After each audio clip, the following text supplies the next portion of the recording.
femboylar, ya'ni ayol sifat erkaklar emasu, patsanlar.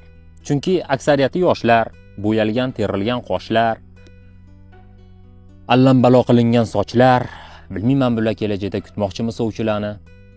Uverinman, bir xilgilarning yigiti bor.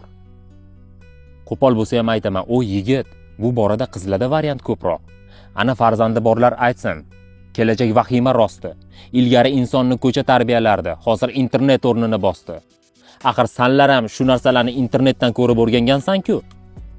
Так что sanlar ham, sanlarni поддержка qilayotganlar ham, ni rukopожатный LGBT san naxu. Tfu! Bittasi aytgan edi. Bu o'zini boshqacha identifikatsiya qilish, gender, o'zini o'zgalardan boshqacha his qilish. Inson tabiatida u narsa yo'q. Bu faqatgina orqasiga qildirish xohishini oqlash uchun chiroyli so'zlar ortiga yashiringan bahona. И всё. Vaholanki biz oddiy erkaklar uy, ish, ro'zg'orlardan ortib bunaqa narsalarga yo'q toqat.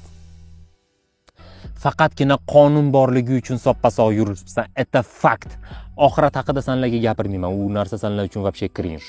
Lekin sanlarning kimligini yashirmasdan yuzdingga ayta olaman. Ya'ni bitch. Oxiriga yana bitta gap.